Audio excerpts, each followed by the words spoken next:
Welcome back. എല്ലാ പ്രേക്ഷകർക്കും ഒരിക്കൽ കൂടി രാവിലെയിലേക്ക് സ്വാഗതം. എല്ലാവർക്കും നല്ലൊരു ദിവസം ആശംസിക്കുകയാണ്. രാവിലെ തന്നെ നല്ല മഴയാണല്ലേ. ഇന്ന് സംസ്ഥാനത്ത് എല്ലാ ജില്ലകളിലും മഴ മുന്നറിയിപ്പുള്ള ഒരു ദിവസമാണ് എന്നതാണ് പ്രത്യേകത. 5 ജില്ലകളിൽ ഓറഞ്ച് അലർട്ട് മുന്നറിയിപ്പുണ്ട്. എറണാകുളത്തും ഇടുക്കിയിലും തൃശ്ശൂരും കണ്ണൂരും കാസർഗോഡും ബാക്കി എല്ലാ ജില്ലകളിലും യെല്ലോ അലർട്ട് മുന്നറിയിപ്പുമുണ്ട്. വരുന്ന 3 ദിവസം കൂടി ഇതുപോലെ ശക്തമായ മഴ പെയ്യുമെന്ന് തന്നെയാണ് മുന്നറിയിപ്പ് ഉള്ളത്. അപ്പോൾ ജാഗ്രത പാലിക്കുക. മഴ മാത്രമല്ല, ശക്തമായ കാറ്റുമുണ്ടാകും. അതുകൊണ്ട് തന്നെ കേരള ലക്ഷദ്വീപ് തീരത്ത് മത്സ്യബന്ധനത്തിന് വിലക്കും ഏർപ്പെടുത്തിയിട്ടുണ്ട്.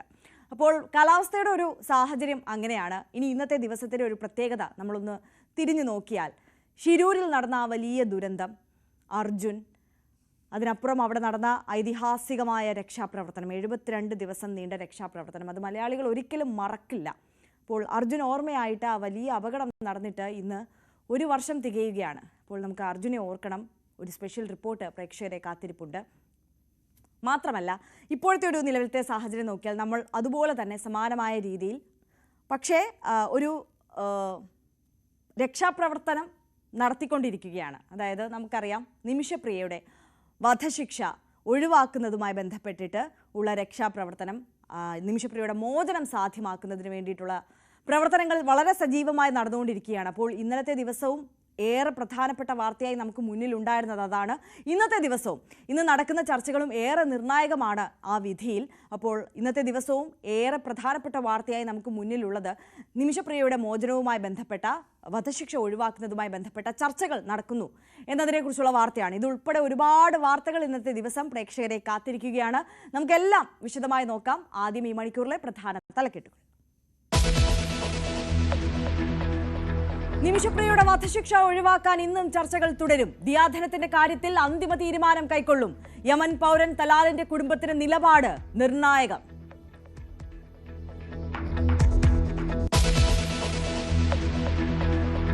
ഷാർജയിൽ മരിച്ച വിഭജികയുടെ മകളുടെ സംസ്കാരത്തിൽ തീരുമാനമിന്ന്. വിഭജികയുടെ അമ്മയും സഹോദരനും ഷാർജയിൽ. നിതീഷിനെതിരെ നിയമ നടപടിയുമായി മുന്നോട്ടെന്ന് കുടുംബം.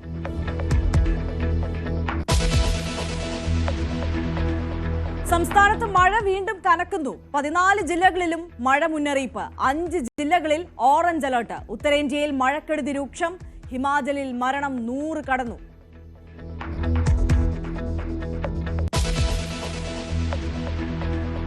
ധർമ്മസ്ഥലയിലെ കൊലയാളികൾക്ക് കുരുക്കുമുറുകുന്നു. അനന്യ ഭട്ടിന്റെ തിരോധാനത്തിൽ അന്വേഷണം ആരംഭിച്ചു. അനന്യയുടെ തിരോധാനത്തിൽ പോലീസ് പരാതി സ്വീകരിക്കുന്നത് 22 വർഷങ്ങൾക്ക് ശേഷം.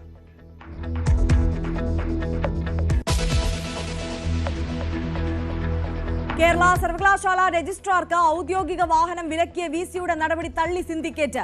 സർവകലാശാലയിലെ വസ്തുവകകളുടെ അധികാരം സിൻഡിക്കേറ്റിനെന്ന ഇടതംഗങ്ങൾ. വിസി നിയമനത്തിലെ ഹൈക്കോടതി വിധിക്കെതിരെ ഗവർണർ ഇന്ന് സുപ്രീം കോടതിയിലേക്ക്.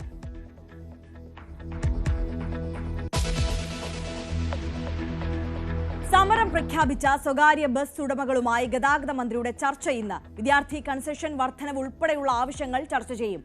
സംയുക്ത സമരസമിതി നേതാക്കളുമായുള്ള ചർച്ചയിൽ ഗതാഗത കമ്മീഷണർ.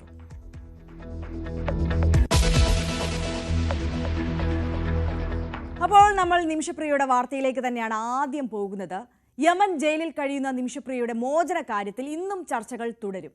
ദിയാധനം സ്വീകരിക്കുന്നതിൽ അന്തിമ തീരുമാനം കൈക്കൊള്ളാനാണ് ചർച്ചയിലൂടെ ശ്രമിക്കുന്നത്. നിമിഷപ്രിയയുടെ വധശിക്ഷ നീട്ടിവെക്കാനുള്ള ഉത്തരവ് ഇന്നലെയാണ് വന്നത്. കാന്തപുരത്തിന്റെയും കേന്ദ്ര സർക്കാരിന്റെയും ഭാഗത്തു നിന്നുള്ള ചർച്ചകളും ഈ വിഷയത്തിൽ നിർണായകമായിരുന്നു. MG മിഥുനാണ് കൂടുതൽ വിശദാംശങ്ങളുമായി നമുക്കൊപ്പം ചേരുന്നത്. Mithun, very good morning.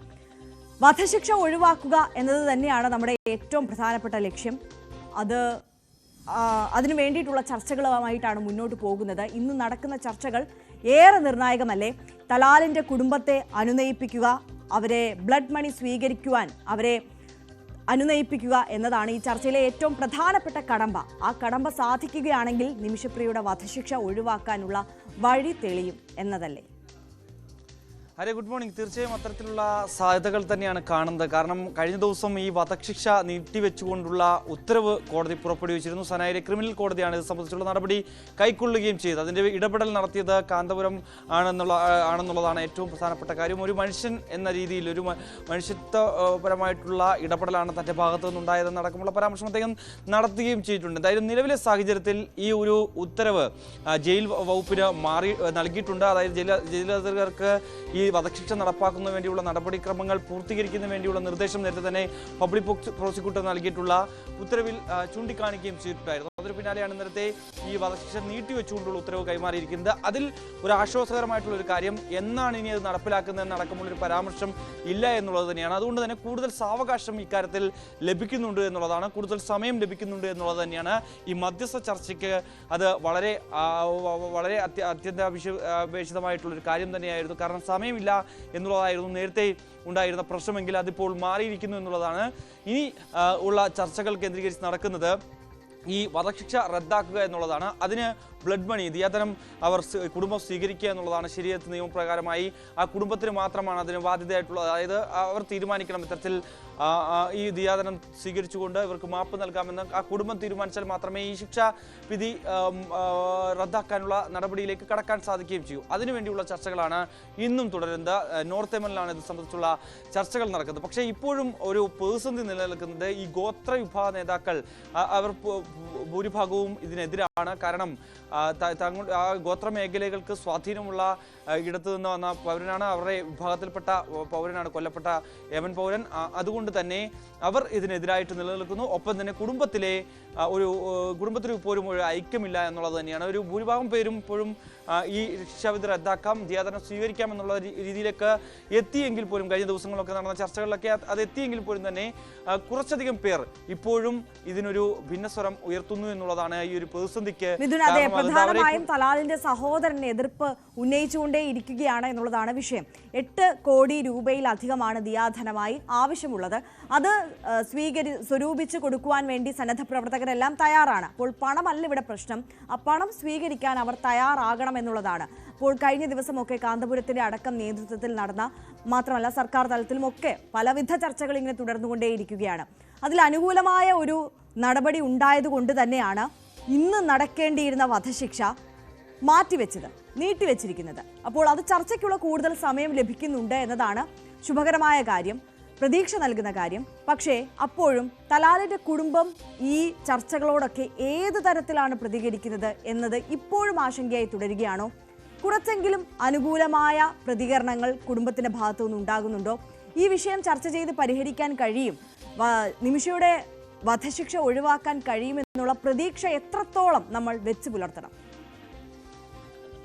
അങ്ങനെ ഒരു സാധ്യത തന്നെയാണ് ഈ ഒരു ഘട്ടത്തിൽ കാണാൻ സാധിക്കുന്നത്. കാരണം ഈ യമനിലുള്ള സുന്നി ആത്മീയ നേതാവിൻ്റെ ഇടപെടലിലൂടെയാണ് ഈ ഒരു കുടുംബവുമായി സംസാരിക്കാനുള്ള ഒരു സാധ്യത, അല്ലെങ്കിൽ അത്തരത്തിലൊരു കാര്യത്തിലേക്ക് എത്തിയത്. നേരത്തെ തന്നെ ഈ ആക്ഷൻ കൗൺസിലും ഒപ്പം തന്നെ മനുഷ്യാവകാശ പ്രതിനിധികളും ഒക്കെ കുടുംബമൊക്കെ പലതവണ ശ്രമിച്ചിട്ടും നടക്കാത്ത ഒരു കാര്യമായിരുന്നു ഈ കുടുംബവുമായും ഒപ്പം തന്നെ ഗോത്ര വിഭാഗ നേതാക്കളുമായും ചർച്ച നടത്താൻ എന്നുള്ളത് കാര്യം. അത് നീണ്ടു പോകുന്ന കാഴ്ചയായിരുന്നു കാണാൻ സാധിച്ചെങ്കിൽ, പക്ഷേ പിന്നീട് കാന്തപുരത്തിൻ്റെ ഒരു ഇടപെടലോടുകൂടി സുന്നി ആത്മീയ നേതാവ്, അദ്ദേഹത്തിന് ലോകത്തിലെ തന്നെ മുസ്ലിം വിഭാഗങ്ങൾക്കിടയിൽ ഏറ്റവും ശക്തനായിട്ടുള്ള ഒരു നേതാവ് കൂടിയാണ്, ഒരു ആത്മീയ നേതാവ് കൂടിയാണ് അദ്ദേഹം. അതുകൊണ്ട് അദ്ദേഹത്തിൻ്റെ നേതൃത്വത്തിൽ നടക്കുന്ന ചർച്ചയാണ്, അദ്ദേഹത്തിൻ്റെ പ്രതിനിധിയാണ് ഈ ഒരു ചർച്ചയ്ക്ക് നേതൃത്വം വഹിക്കുകയും ചെയ്യുന്നത്. അതിൽ കോടതി ജഡ്ജി ഉൾപ്പെടെയുള്ളവരുണ്ട് എന്നുള്ളതാണ് ഏറ്റവും പ്രധാനപ്പെട്ട കാര്യം. അതുകൊണ്ട് തന്നെ അവരൊക്കെ ഈ കാര്യത്തെക്കുറിച്ച് വിശദമായി കുടുംബത്തെ ധരിപ്പിക്കുന്നുണ്ട്. പക്ഷേ ഗോത്ര വിഭാഗത്തിൽപ്പെട്ട പ്രതിനിധികൾ പറയുന്നത് ഈ ഒരു കൊലപാതകം, അതിക്രൂരമായിട്ടുള്ള കൊലപാതകം നടത്തിയതാണ് തങ്ങളുടെ കുടുംബം. ഈ സഹോദരൻ ഉൾപ്പെടെയുള്ളവർ പറയുന്നത് തൻ്റെ സഹോദരനെ വെട്ടിനുറുക്കി ഈ ഇത്തരത്തിൽ കൊലപാതകത്തിന്റെ തെളിവുകൾ നശിപ്പിക്കുന്നതിന് വേണ്ടി ആ മൃതദേഹം മറവ് ചെയ്യുന്നതിന് വേണ്ടിയുള്ള ശ്രമം അത്രത്തോളം ക്രൂരമായ നടപടിയാണ് നിമിഷപ്രിയയുടെ ഭാഗത്തുനിന്നും ഉണ്ടായത്. അതുകൊണ്ട് തന്നെ ഒരു തരത്തിലും മാപ്പർഹിക്കാത്ത പ്രവൃത്തിയാണ് ചെയ്തത്. അതുകൊണ്ട് തന്നെ മാപ്പ് നൽകാൻ തങ്ങൾ തയ്യാറല്ല എന്ന നിലപാടിൽ അവർ ഉറച്ചു നിൽക്കുന്നു എന്നുള്ളത് തന്നെയാണ്. അത് അനുനയത്തിലൂടെ മാറ്റാൻ സാധിക്കുമെന്നുള്ളതാണ് ഈ ആത്മീയ നേതാവിൻ്റെ ഇടപെടലിൽ അത് സാധിക്കുമെന്ന് തന്നെയാണ് കരുതുകയും ചെയ്തത്. പക്ഷേ മറ്റൊരു പ്രധാനപ്പെട്ട കാര്യം, ഇന്ന് വധശിക്ഷ നേരത്തെ നടപ്പാക്കുമെന്ന് ചൂണ്ടിക്കാണിച്ചുകൊണ്ട് പബ്ലിക് പ്രോസിക്യൂട്ടർ ഉത്തരവിറക്കുകയും അത് ജയിലധികൃതർക്ക് കൈമാറുകയും ചെയ്ത വേളയിൽ തന്നെ ഈ മേഖലയിൽ, അതായത് ഈ നോർത്ത് യമൻ മേഖലകളിൽ, ഈ ഗോത്ര മേഖലകളിലായിട്ടുള്ള പ്രദേശങ്ങളിലൊക്കെ തന്നെ വലിയ ആഘോഷങ്ങളൊക്കെ ഉണ്ടായിരുന്നു. ഇത്തരത്തിൽ ഈ വധശിക്ഷ നടപ്പാക്കുന്നതുമായി ബന്ധപ്പെട്ട് അവർ അതിനെ വലിയ രീതിയിൽ ഒരു ആഘോഷമാക്കിക്കൊണ്ടായിരുന്നു ഈ ഒരു നടപടി അവർ സ്വാഗതം ചെയ്യുകയും ചെയ്തത്. അങ്ങനെ ജനങ്ങൾ നിൽക്കുന്ന ഒരു സാഹചര്യമാണ്. അതുകൊണ്ട് തന്നെ ഈ വിഭാഗങ്ങളെ ഉൾപ്പെടെയുള്ളവരെ അനുനയിപ്പിക്കുക എന്നുള്ള പ്രധാനപ്പെട്ട ലക്ഷ്യം, വലിയ വെല്ലുവിളി തന്നെ ഈ മധ്യസ്ഥ ചർച്ചയ്ക്ക് ഉണ്ട് എന്നുള്ളത് തന്നെയാണ്. അതുകൊണ്ട് തന്നെ ആദ്യം ഈ കുടുംബത്തെ അനുനയിപ്പിക്കുക, ഒപ്പം തന്നെ കുടുംബം അനുനയിക്കണമെങ്കിൽ ഗോത്ര വിഭാഗ നേതാക്കൾ അല്ലെങ്കിൽ അവരുടെ പ്രതിനിധികളൊക്കെ ഈ ഒരു അനുനയത്തിലേക്ക് വരണമെന്നുള്ളത് തന്നെയാണ്. അത് വേണ്ടിയുള്ള ചർച്ചകൾ നടക്കുന്നു. പ്രത്യേകമായി ഇവരുമായി കൂടിയാലോചനകൾ നടത്താനുള്ളൊരു നീക്കമാണ്. ഇന്നും നോർത്ത് MLA, അതായത് ഇന്ത്യൻ സമയം ഒരു മണിയോടുകൂടി വീണ്ടും ചർച്ച പുനരാരംഭിക്കുമെന്നാണ് നമുക്ക് മനസ്സിലാക്കാൻ സാധിക്കുന്നത്. കാരണം അവിടുത്തെ ഒരു 10 മണി എന്ന് പറയുന്നത് ഇന്ത്യൻ സമയം 1 മണി എന്നുള്ളതാണ്. അതുകൊണ്ട് തന്നെ ആ ഒരു സമയത്തിലേക്ക് വീണ്ടും ചർച്ചകൾ പുനരാരംഭിക്കുമെന്നുള്ളതാണ്. നിലവിലെ സാഹചര്യത്തിൽ കൂടുതൽ സമയം നീട്ടി ലഭിച്ചിരിക്കുന്നു എന്നുള്ളതാണ് നമ്മളെ സംബന്ധിച്ച് അല്ലെങ്കിൽ ഒരു ആശ്വാസകരമായിട്ടുള്ള വാർത്ത. മറ്റൊന്ന്, ഇനി തീരുമാനമെടുക്കേണ്ടത് കുടുംബം തന്നെയാണ്. കുടുംബം തീരുമാനമെടുത്താൽ മാത്രമേ ഈ വധശിക്ഷ റദ്ദാക്കുന്നതടക്കമുള്ള ആശ്വാസകരമായിട്ടുള്ള വാർത്തയിലേക്ക് വരികയുള്ളൂ. അത് പിന്നീട് നടപടിക്രമങ്ങൾ പലതുണ്ട്. നമുക്കറിയാം, നേരത്തെ ആരും സൂചിപ്പിച്ചതുപോലെ തന്നെ പണം ഒരു വിഷയമേ അല്ല. അതിനുവേണ്ടിയുള്ള സന്നദ്ധ പ്രവർത്തകരുമൊക്കെ അത് നൽകാൻ തയ്യാറാണെന്ന് നേരത്തെ തന്നെ പ്രഖ്യാപിക്കുകയും ചെയ്തതാണ്. ഒപ്പം തന്നെ നേരത്തെ കോഴിക്കോട് അബ്ദുൾ റഹീമിന്റെ മോചനവുമായി ബന്ധപ്പെട്ട് സ്വരൂപിച്ച പണത്തിന്റെ ബാക്കി തുക ട്രസ്റ്റിലുണ്ട്. ആ ട്രസ്റ്റിൽ നിന്ന് അത് നൽകാൻ തയ്യാറാണെന്ന് ഇന്നലെ AP അബൂബക്കർ മുസ്ലിയാർ തന്നെ വ്യക്തമാക്കുകയും ചെയ്തതാണ്. അതുകൊണ്ട് തന്നെ പണം ഈ ഒരു ഘട്ടത്തിൽ വിഷയമേ അല്ല എന്നുള്ളതാണ്. $10 ലക്ഷം, അതായത് ഇന്ത്യൻ മണി 8.63 കോടി രൂപയോളം വരും. അതൊക്കെ നൽകാൻ തയ്യാറാണ്. പക്ഷെ അതിനൊക്കെ അപ്പുറം ഇതിലൊരു മാപ്പ് നൽകേണ്ടത് ഈ കുടുംബമാണ്.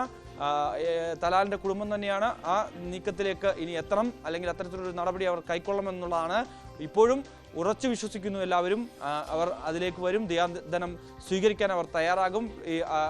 ഒപ്പം നിമിഷപ്രിയയുടെ മോചനം സാധ്യമാകുമെന്ന് തന്നെയാണ്. തീർച്ചയായും MG മിഥുനാണ് വിശദാംശങ്ങളുമായി ചേർത്തത്. എന്തായാലും മിഥുൻ സൂചിപ്പിച്ചതുപോലെ തന്നെ ഈ ചർച്ചകളെല്ലാം അനുകൂലമായി വരട്ടെ എന്ന് നമുക്ക് ഒരേപോലെ ആഗ്രഹിക്കാം. കേരളം ആ പ്രാർത്ഥനയോട് തന്നെയാണ് ഉള്ളത്. ഇത്രയും വർഷമായി ചർച്ചയ്ക്ക് പോലും തയ്യാറാകാതിരുന്ന തലാലിൻ്റെ കുടുംബം ഒരു ചർച്ചയ്ക്ക് തയ്യാറായി എന്നും ആ ചർച്ചകൾ ഫലം കാണുന്നുണ്ട്. അവിടുത്തെ സൂഫി നേതാക്കന്മാരുമായിട്ടൊക്കെ അടക്കം നടത്തിയിട്ടുള്ള ചർച്ചകൾ, കാന്തപുരമൊക്കെ ഇടപെട്ട് നടത്തിയിട്ടുള്ള ചർച്ചകൾ ഫലം കാണുന്നുണ്ട് എന്നതിൻ്റെ സൂചനയാണല്ലോ ഇന്ന് നടക്കേണ്ടിയിരുന്ന വധശിക്ഷ നീട്ടിവെച്ചു എന്നത് തന്നെ. അപ്പോൾ ഇനിയും അനുകൂലമായ തീരുമാനങ്ങൾ തന്നെ അവിടെ നിന്നുണ്ടാകട്ടെ, അത്തരത്തിലുള്ള ശുഭവാർത്തകൾ തന്നെ അവിടെ നിന്ന് നമ്മളെ തേടി എത്തട്ടെ എന്ന് നമുക്കും പ്രതീക്ഷിക്കാം. മറ്റ് വാർത്തകളിലേക്ക് കടക്കുകയാണ്.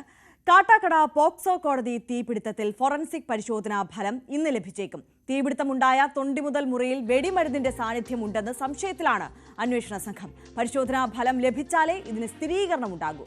തിങ്കളാഴ്ച രാത്രിയാണ് കാട്ടാക്കട പോക്സോ കോടതിയിൽ തീപിടുത്തം ഉണ്ടായത്. ഡാൻ കുര്യനാണ് കൂടുതൽ വിശദാംശങ്ങളുമായി നമുക്കൊപ്പം ചേരുന്നത്. Dan, good morning. ഒരു അട്ടിമറി സാധ്യതയാണ് പോലീസ് ഈ ഘട്ടത്തിൽ സംശയിക്കുന്നത്.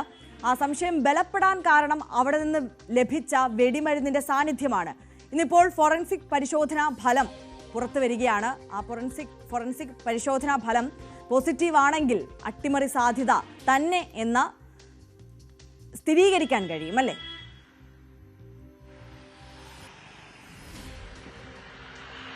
തീർച്ചയായിട്ടും. അതായത് ഇങ്ങനെ ഒരു അട്ടിമറി സാധ്യത അവിടെ നിലനിൽക്കുന്നുണ്ടായിരുന്നു എന്ന കാര്യം ഉറപ്പിക്കാനാകുക ഇന്ന് ഈ ഫോറൻസിക് സംഘത്തിന്റെ പരിശോധനാ ഫലം വരുന്നതോടെയായിരിക്കും. അങ്ങനെ അവിടെ ഒരു അട്ടിമറി സാധ്യത നടന്നിട്ടുണ്ടെങ്കിൽ അതിന് പിന്നിൽ ആരാണ് എന്നതായിരിക്കും പിന്നെ ഏറ്റവും പ്രധാനപ്പെട്ട കാര്യമായി മാറുക. അങ്ങനെ ബോധപൂർവം അവിടെ വെടിമരുന്ന് കൊണ്ട് വെച്ച് അങ്ങനെ ഒരു തീപിടുത്തത്തിന് പിന്നിൽ മറ്റാരുടെയെങ്കിലും കൃത്യമായി ഇടപെടൽ നടന്നിട്ടുണ്ടോ എന്ന കാര്യങ്ങളിലേക്കൊക്കെ വിശദമായ അന്വേഷണം പിന്നീട് കിടക്കും. പക്ഷേ ഇതിന്റെയൊക്കെ അടിസ്ഥാനമായി മാറുക നേരത്തെ സൂചിപ്പിച്ച പോലെ ഈ ഫോറൻസിക് പരിശോധനാ ഫലം തന്നെയായിരിക്കും. നിലവിൽ പോലീസിന്റെ ഭാഗത്തു നിന്ന് ലഭിക്കുന്ന വിവരങ്ങൾ അനുസരിച്ച് അത്തരത്തിലുള്ള സാധ്യത തള്ളിക്കളയാനാവില്ല എന്ന സൂചനകളാണ് പോലീസ് നൽകുന്നത്. പക്ഷേ അത് ഉറപ്പിക്കണമെങ്കിൽ ഈ ഫോറൻസിക് സംഘത്തിന്റെ പരിശോധനാ ഫലം ലഭിക്കേണ്ടതുണ്ട്. അതുകൊണ്ടാണ് അവരും കാത്തിരിക്കുന്നത് എന്നാണ് പറയുന്നത്. പക്ഷേ അതിനപ്പുറത്തേക്ക് വിശദമായ അന്വേഷണം കാട്ടാക്കട പോലീസ് ഇതുമായി ബന്ധപ്പെട്ട് നടത്തുന്നുണ്ട്. എങ്ങനെയാണ് ഈ വെടിമരുന്ന് അവിടെ എത്തിയത് എന്ന കാര്യം ഉറപ്പിക്കുന്നതിന് വേണ്ടിയിട്ടുള്ള വിശദമായ അന്വേഷണം പല വഴിയെ അവർ നടത്തിക്കൊണ്ടിരിക്കുകയാണ്. പക്ഷേ ഇപ്പോഴും കൃത്യമായ ഒരു സ്ഥിരീകരണങ്ങളിലേക്ക് എത്തിയിട്ടില്ല. കാത്തിരിക്കുകയാണ് ഈ ഫോറൻസിക് സംഘത്തിന്റെ പരിശോധനാ ഫലം വരാൻ വേണ്ടി. അത് ലഭിക്കുന്നതോടെ ഇക്കാര്യത്തിൽ ഒരു അന്വേഷണത്തിലൊരു ടേണിംഗ് ഉണ്ടാകും എന്ന വിലയിരുത്തലാണ് പോലീസ്. യെസ്, തീർച്ചയായും. ഡാൻ കുര്യനാണ് വിശദാംശങ്ങളുമായി ചേർത്തത്. എന്തായാലും കാട്ടാക്കട പോക്സോ കോടതി തീപിടുത്തത്തിൽ ഒരു അട്ടിമറി സാധ്യതയാണ് പോലീസ് ഈ ഘട്ടത്തിൽ സംശയിക്കുന്നത്. ആ സംശയം ബലപ്പെടാനുള്ള സാഹചര്യം അവിടെ നിന്ന് വെടിമരുന്നിന്റെ സാന്നിധ്യം കണ്ടെത്തി എന്നുള്ളതാണ്. എന്തായാലും ഫോറൻസിക് പരിശോധനാ ഫലം ഇന്ന് പുറത്തു വരാൻ പോകുന്നത് അത് നിർണായകമാണ്. ഫോറൻസിക് പരിശോധനാ ഫലം പോസിറ്റീവായാൽ അവിടെ അട്ടിമറി നടന്നു എന്ന സ്ഥിരീകരണത്തിലേക്ക് എത്തും എന്നത് തന്നെയാണ്. ഡാൻ, ഇവിടെ ഏറ്റവും പ്രധാനപ്പെട്ട കാര്യം, അതായത് ഒരുപാട് കേസുകളിൽ നിർണായകമായിട്ടുള്ള തെളിവുകൾ നശിപ്പിക്കപ്പെടും എന്നുള്ളതാണ്. അത് നശിപ്പിക്കാൻ വേണ്ടി മനഃപൂർവ്വം ചെയ്ത ഒരു കൃത്യം എന്ന നിലയിലാണ് ഇപ്പോഴുള്ള സംശയം. അപ്പോൾ ഇതുമായി ബന്ധപ്പെട്ട് പോലീസ് കൂടുതലായി എന്താണ് പറയുന്നത്, ഈ നശിപ്പിക്കപ്പെട്ട അല്ലെങ്കിൽ നശിച്ചു പോയ ഈ രേഖകളുമായിട്ടൊക്കെ ബന്ധപ്പെട്ട്?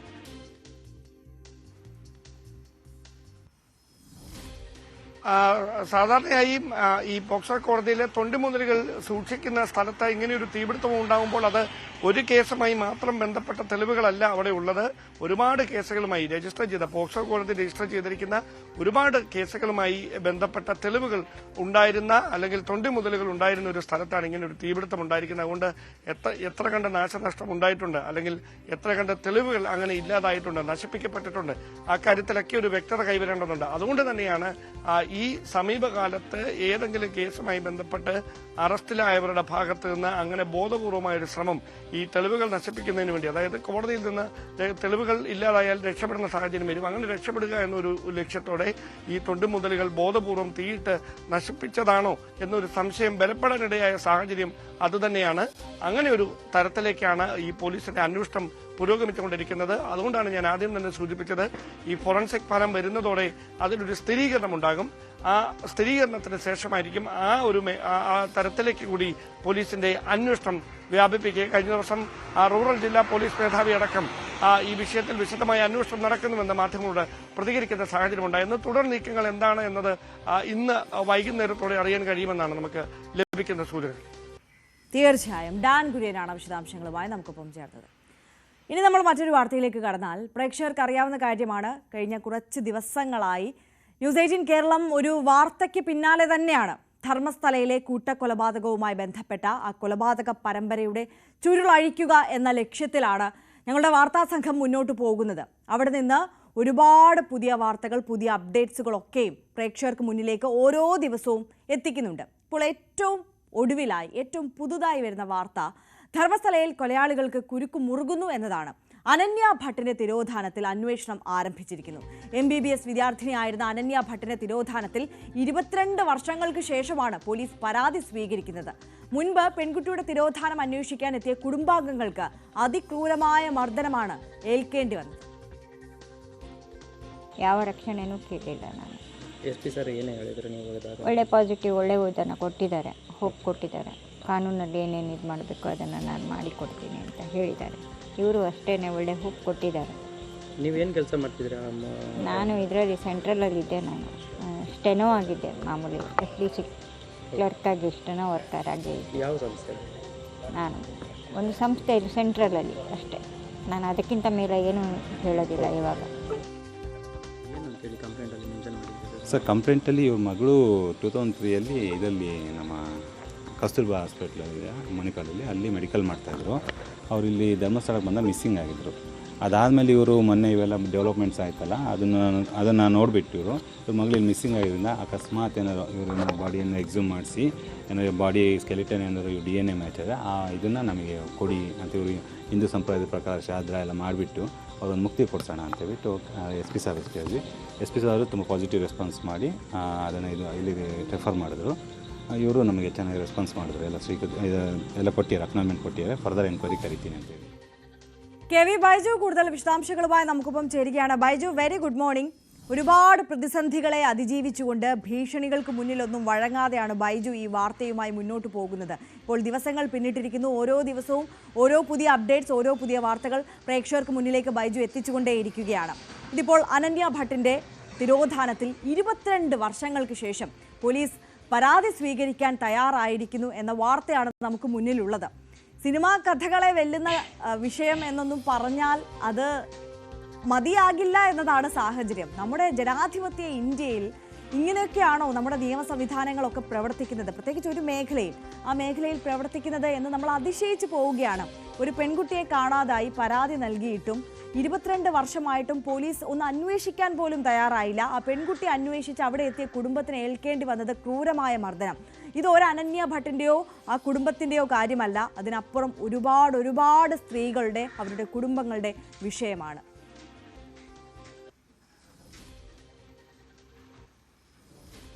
ആര്യ, തീർച്ചയായും ധർമ്മസ്ഥലയിലെ മണ്ണിനടിയിൽ മൂടപ്പെട്ട രഹസ്യങ്ങൾ അത് ചുരുളഴിയാൻ പോകുന്നു എന്ന് തന്നെ വേണം മനസ്സിലാക്കാൻ.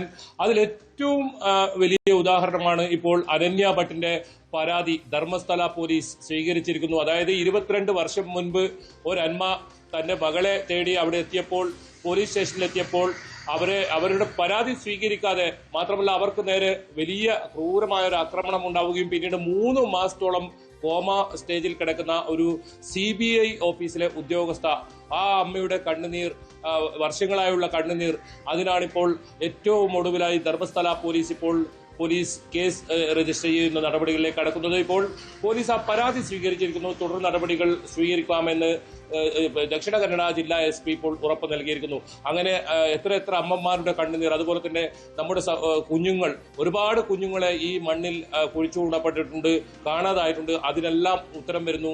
ഈ കൊലയാളികൾക്ക് കുരുക്കുമുറുകുന്നു എന്നതാണ് ഇതിൽ ഏറ്റവും പ്രധാനം. കഴിഞ്ഞ ദിവസങ്ങളിലൊക്കെ ആര്യ ഈ വാർത്ത റിപ്പോർട്ട് ചെയ്തിരുന്നു, ആര്യ ഈ വാർത്തയുമായി എത്തിയിരുന്നു. അതുപോലെ തന്നെ കഴിഞ്ഞ ദിവസങ്ങളിലൊക്കെ നമ്മളത് വലിയ ചർച്ച, ശ്രീജി ആയാലും അഭിലാഷ് ആയാലും നമ്മളത് വലിയ ചർച്ചയായി സമൂഹത്തിന്റെ മുന്നിലേക്ക് കൊണ്ടുവന്നിരുന്നു. അതിനെല്ലാം ഫലം കാണുന്ന രീതിയിലേക്കാണ് ഇപ്പോൾ കാര്യം പോകുന്നത്. ഏതായാലും ആക്ഷൻ കമ്മിറ്റിയുടെ പ്രവർത്തനം, അവർക്ക് നമ്മൾ നൽകിയ ധൈര്യം, നമ്മൾ നൽകിയ ഒരുപാട് വാർത്തകൾ, അതിനെല്ലാം ഫലം കാണുന്നു എന്ന് തന്നെ വേണം പറയാൻ. ഈ മണ്ണിൽ ഒരുപാട് രഹസ്യങ്ങളുണ്ട്, ഒരുപാട് ഇത്തരത്തിലുള്ളവരുടെ അറിയപ്പെടാത്ത, ആരാണെന്ന് പോലും അറിയാതെ ഒരുപാട് മൃതദേഹങ്ങളുണ്ട്. ബലാത്സംഗം ചെയ്തും അതിക്രൂരമായി പീഡിപ്പിച്ച കുഞ്ഞുങ്ങളുണ്ട്. അവരുടെ എല്ലാം ആരാണ് ഇതിൽ കൊലയാളികളായി ഉൾപ്പെട്ടിട്ടുള്ളത്. ഒരു ഗ്യാങ് തന്നെ പ്രവർത്തിക്കുന്നുണ്ട്, ഒരു ക്രിമിനൽ സംഘം തന്നെ ഇവിടെ പ്രവർത്തിക്കുന്നുണ്ട്. അവരെ എല്ലാം നിയമത്തിന് മുന്നിൽ കൊണ്ടുവരേണ്ടതുണ്ട്. അതിന് പോലീസിന്റെ ഭാഗത്തുനിന്ന് ഇത്തരത്തിലുള്ള നടപടി ആരംഭിക്കുന്നു. അത് അനന്യ ഭട്ട്, ഞാൻ നേരിട്ട് പോയി അവരെ കണ്ടതാണ്, അവരുടെ സങ്കടം കേട്ടതാണ്. 2003 ഇവരുടെ മകൾ അനന്യ ഭട്ടിനെ ഇത്തരത്തിൽ കാണാതാവുന്നത്. ധർമ്മസ്ഥലയിൽ തന്റെ സുഹൃത്തുക്കളെക്കൊപ്പം ആ സ്ഥലം കാണാൻ എത്തിയതായിരുന്നു. അവർ പെട്ടെന്നായിരുന്നു ഇവരെ ഒരു സംഘം തട്ടിക്കൊണ്ടുവന്നത്. പിന്നീട് അവരെ കണ്ടിട്ടേ ഇല്ല. ഇപ്പോൾ ആ അമ്മ ആ ബൈറ്റിൽ പറഞ്ഞതും അതാണ്, അവരുടെ അന്ത്യ കർമ്മങ്ങൾ ചെയ്യാനുണ്ട് മകളുടെ. അതിനുവേണ്ടി അത് കണ്ടെത്തണം, എന്ത് സംഭവിച്ചു മകൾക്ക് എന്ന് കണ്ടെത്തണം. അതാണ് ആ അമ്മ ആ പരാതിയിൽ ആവശ്യപ്പെട്ടിരിക്കുന്നത്.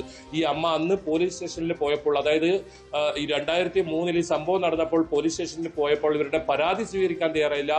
മാത്രമല്ല ഇവർക്ക് വലിയ ആക്രമണം നേരിടേണ്ടി വന്നു. അവർ എന്നിട്ടും ഈ പിടിച്ചു നിന്നു. പോരാട്ടം തുടർന്നുകൊണ്ടേയിരുന്നു. ഏറ്റവും ഒടുവിലായി ഇപ്പോൾ അവർക്ക് ഇത്തരം ഒരുപാട് കുടുംബങ്ങൾക്ക്, ഈ ഒരു കുടുംബമല്ല 100ഓളം പേരെ താൻ തന്നെ ഇത്തരത്തിൽ കുഴിച്ചിട്ടിട്ടുണ്ടെന്ന് ഒരു ശുചീകരണ തൊഴിലാളി വെളിപ്പെടുത്തുന്നു. 484 മിസ്സിംഗ് കേസുകൾ 10 വർഷത്തിനിടെ 2021 മുൻപ് ഈ ഒരു ധർമ്മസ്ഥല പോലീസ് സ്റ്റേഷന്റെ പരിധിയിൽ രജിസ്റ്റർ ചെയ്തിട്ടുണ്ട്. ഇത്തരത്തിൽ ഒരുപാട് പേരുടെ ഈ ഇത്തരത്തിലുള്ള ദുരൂഹ മരണങ്ങൾ സംബന്ധിച്ചുള്ള ചുരുളുകൾ അഴിയുന്നു. ഇതിന്റെ കൊലയാളികളിലേക്ക് പോലീസ് അന്വേഷണം എത്തുന്നു. മാത്രമല്ല ഇപ്പോൾ ഇതിലൊരു ഉന്നതതല അന്വേഷണം, അതായത് കർണാടക സംസ്ഥാന DGPയുടെ നേതൃത്വത്തിലുള്ള മേൽനോട്ടത്തിലുള്ള ഒരു ഉന്നത സംഘം, പ്രത്യേകമായ ഒരു സംഘം അന്വേഷിക്കണമെന്ന ഒരു ആവശ്യം ആക്ഷൻ കമ്മിറ്റി മുന്നോട്ട് വെച്ചിട്ടുണ്ട്. അതും സർക്കാർ പരിഗണനയിലാണ്. ഏതായാലും കർണാടക സർക്കാർ ഇപ്പോൾ ഈ വാർത്ത നിരന്തരം റിപ്പോർട്ട് ചെയ്യുന്നതിന്റെ അടിസ്ഥാനത്തിൽ ഇപ്പോൾ വളരെ ഗൗരവത്തിലെടുത്തിരിക്കുന്നു. അതാണ് കഴിഞ്ഞ ദിവസം നമ്മൾ കണ്ടത്. വനിതാ കമ്മീഷൻ അധ്യക്ഷൻ ആദ്യമായി ഈ 40 വർഷത്തോളമായി നടക്കുന്ന ഈ കൃത്യത്തിന് അതിന് ഒരു പ്രതികരണം വന്നിരിക്കുന്നു. അതായത് പ്രത്യേക അന്വേഷണ സംഘം വേണമെന്നൊരു ആവശ്യം തന്നെയാണ് അവരും ഉന്നയിച്ചത്. വളരെ ഗൗരവമായി ഈ വിഷയം എടുക്കണം. കാരണം പെൺകുട്ടികളും അതുപോലെ തന്നെ യുവതികളും ഒക്കെയാണ് ഇവിടെ അതിദാരുണമായി കൊല്ലപ്പെട്ടത്. ഇനി ഇത്തരത്തിലൊരു സംഭവം ഉണ്ടാകരുത്. ഈ നാട്ടിലുള്ളവർക്ക് മനസമാനത്തോടെ അവിടെ ജീവിക്കാൻ പറ്റണം. മാത്രമല്ല പുറത്തു നിന്നും ആളുകൾ വരുന്നുണ്ട്, അവർക്ക് സുരക്ഷിതത്വം വേണം. അത്തരം കാര്യങ്ങളിലൊക്കെ ഇടപെടൽ വരുന്നു. കേരളത്തിൽ നിന്നും വലിയ പിന്തുണയാണ് ഈ ഒരു സംഭവത്തിന് ഉണ്ടാകുന്നതെന്നും എടുത്തു പറയേണ്ടിയിരിക്കുന്നു. പല ജനപ്രതിനിധികളായാലും ഇത്തരത്തിലുള്ള പ്രവർത്തകരായാലും നമ്മളെ ബന്ധപ്പെടുന്നുണ്ട്. ഒരുപാട് പുതിയ ആളുകൾ ഈ ഇത്തരം ഇവർക്ക് നേരിട്ട അനുഭവമായി രംഗത്ത് വരുന്നുണ്ട്. അത് നമ്മളുമായി പങ്കുവെക്കുന്നുണ്ട്. അത്തരത്തിൽ ഈ വാർത്ത വലിയ തോതിൽ ഫലം കാണുന്ന ഒരു സാഹചര്യത്തിലേക്ക് എത്തുന്നു. ഇനി ഏറ്റവും പ്രധാനം, ഈ അന്വേഷണം നടക്കുന്നതിനിടയിൽ തന്നെ ഈ മുൻ ജീവനക്കാരൻ വെളിപ്പെടുത്തിയ ആ സ്ഥലങ്ങൾ കുറിച്ച് പരിശോധിക്കണം. അതിനുള്ള നടപടികളും പോലീസ് മുന്നോട്ട് കൊണ്ടുപോകുന്നുണ്ട്. എന്നാലും വൈകാതെ തന്നെ അത്തരം നടപടികളിലേക്ക് പോലീസ് കടക്കും. കുഴിച്ച് പരിശോധിക്കണം എന്നുള്ളതായിരുന്നു. അത്തരത്തിൽ പോലീസ് തയ്യാറായില്ലെങ്കിൽ സ്വന്തം നിലയ്ക്ക് കുഴിച്ച് പരിശോധന നടത്തും, തെളിവുകൾ പുറത്തേക്ക് എത്തിക്കും എന്ന നിലയിലേക്ക് പോലും പ്രതികരണങ്ങൾ ആക്ഷൻ കമ്മിറ്റിയുടെ ഭാഗത്തു നിന്ന് വന്നിട്ടുണ്ട്. അപ്പോൾ ഈ അന്വേഷണത്തോടെ ഈ ഘട്ടത്തിൽ പൂർണ്ണമായ സംതൃപ്തി ആക്ഷൻ കമ്മിറ്റിക്കുണ്ടോ?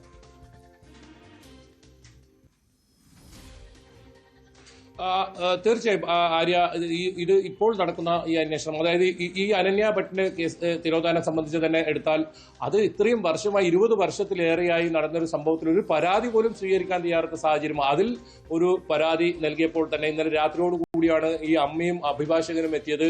ആദ്യം മംഗളൂരുവിലെത്തി ഈ ദക്ഷിണ കന്നഡ ജില്ലാ മേധാവി, പോലീസ് മേധാവിയെ കാണുന്നു, ഡോക്ടർ കെ അരുണിനെ കാണുന്നു. അതിനുശേഷം അദ്ദേഹം പറഞ്ഞതനുസരിച്ച് ധർമ്മസ്ഥലയിലെ പോലീസ് സ്റ്റേഷനിലേക്ക് തന്നെ ഇവരെത്തുന്നു. അവിടെ പരാതി നൽകുന്നു. ഇതിൽ തുടർ നടപടികൾ സ്വീകരിക്കുമെന്ന് അവർക്ക് ഉറപ്പ് നൽകുന്നു. അത്തരത്തിലൊരു ഉറപ്പ് നൽകുന്നത് തന്നെ ഈ അമ്മമാർക്കെല്ലാം അല്ലെങ്കിൽ ഈ സഹോദരിമാർക്കൊക്കെ വലിയ ആശ്വാസമാണ്. കാരണം ഇവർക്ക് ഇത് പുറത്തു പോലും പറയാൻ കഴിയാത്ത ഒരു സാഹചര്യമായിരുന്നു നമ്മൾ അവിടെ എത്തിയപ്പോൾ. വാർത്ത റിപ്പോർട്ട് ചെയ്യാൻ പോലും പറ്റാത്ത ഒരിടം. അങ്ങനെ ഒരു സ്ഥലത്താണ് ഇപ്പോൾ ഇങ്ങനെ പരാതിയുമായി രംഗത്ത്. ഇനി കൂടുതൽ പേർ ഇതിൽ പരാതിയുമായി രംഗത്ത് വരും എന്ന കാര്യത്തിൽ ഒരു തർക്കവുമില്ല. എന്തായാലും വേദവല്ലി ടീച്ചറുടെയും ആയാലും പത്മാവതിയുടെ ആയാലും ജോയിയുടെ ആയാലും അനന്യ ഭട്ടിന്റെ ആയാലും ഇത്തരത്തിൽ ഒരുപാട് ആളുകളുടെ ഈ തിരോധാനവും അതിക്രൂരമായ നിലയിൽ കൊലപാതകവും അതൊക്കെ പുറത്തു വരേണ്ടതുണ്ട്. ഇതിന്റെ പിന്നിൽ ആരൊക്കെ എന്ന കാര്യത്തിൽ അതെല്ലാം പുറത്തു വരേണ്ടതുണ്ട്. എന്തായാലും അത്തരം കാര്യങ്ങളിലേക്ക് പോലീസ് കടക്കുന്നു. ആക്ഷൻ കമ്മിറ്റിയുടെ ഭാഗത്തു നിന്നും ഇതിൽ കൃത്യമായ ഇടപെടൽ ഉണ്ടാകുന്നു. ഓരോ സമയത്തും ഒരു കൂട്ടം അഭിഭാഷകർ വലിയ തോതിൽ ഇതിന് പിന്തുണ നൽകുന്നു. പൊതുസമൂഹം ഒന്നാകെ ഇപ്പോൾ ഇവർക്ക് ഒപ്പം നിൽക്കുന്ന സാഹചര്യം. അങ്ങനെ ഒരു ഘട്ടത്തിലേക്ക് ഇപ്പോൾ ധർമ്മസ്ഥലയിലെ കൊലപാതക പരമ്പര എത്തിയിരിക്കുന്നു. അതിൽ അന്വേഷണം ആരംഭിച്ചിരിക്കുന്നു. എന്തായാലും ഇന്ന് ഇത് സംബന്ധിച്ച് കേസ് രജിസ്റ്റർ ചെയ്യുമെന്നാണ് നമുക്ക് മനസ്സിലാക്കാൻ സാധിക്കുന്നത്. ധർമ്മസ്ഥല പോലീസിനെ സംബന്ധിച്ച് അത്തരം നടപടികളിലേക്ക് മുന്നോട്ട് പോകും. മാത്രമല്ല, മുൻ ശുചീകരണ തൊഴിലാളി കൃത്യമായി മൊഴിയുണ്ട്. അദ്ദേഹം ആരൊക്കെയാണ് ഇതിന് പിന്നിലെന്നത്. കാരണം തന്നെ നിയോഗിച്ചത്, തന്നെ ഭീഷണിപ്പെടുത്തി, തന്നെ ഇത്തരത്തിൽ ഈ മൃതദേഹങ്ങൾ കുഴിച്ചുമൂടാൻ ഇവിടെയൊക്കെ ഒരു സംഘമുണ്ട്. അവരെ കുറിച്ചെല്ലാം കൃത്യമായി അദ്ദേഹം മൊഴി നൽകിയിട്ടുണ്ട്. അത് കോടതിയിൽ രഹസ്യമൊഴിയായും നൽകിയിട്ടുണ്ട്, പോലീസിൽ നേരിട്ടെത്തിയും മൊഴി നൽകിയിട്ടുണ്ട്. അത്തരം കാര്യങ്ങളൊക്കെ മുന്നിലുണ്ടാകുമ്പോൾ അന്ന് ഇത്തരത്തിലുള്ള നീച പ്രവൃത്തി ചെയ്തവർ ഇന്നും ഇവിടെ ജീവിച്ചിരിക്കുന്നുണ്ട്. മാത്രമല്ല, അവരുടെ സംഘം ഇപ്പോഴും ഇവിടെ സജീവമാണ്. അവരെയൊക്കെ നിയമത്തിന് മുന്നിൽ കൊണ്ടുവരേണ്ടതുണ്ട്. അത്തരം നടപടികളിലേക്ക് പോലീസ് കടക്കുന്നു എന്ന് വേണം മനസ്സിലാക്കാൻ. അതിനപ്പുറം ഈ പ്രത്യേക അന്വേഷണ സംഘത്തെ രൂപീകരിക്കുന്ന കാര്യത്തിൽ ഇന്നോ നാളെയോ തീരുമാനമുണ്ടാകും. ഒപ്പം ജീവനക്കാരൻ മൊഴി നൽകിയ സ്ഥലങ്ങൾ കുഴിച്ചു പരിശോധിക്കാനുള്ള നടപടിയും പോലീസ് ഉടൻ തന്നെ ആരംഭിക്കും.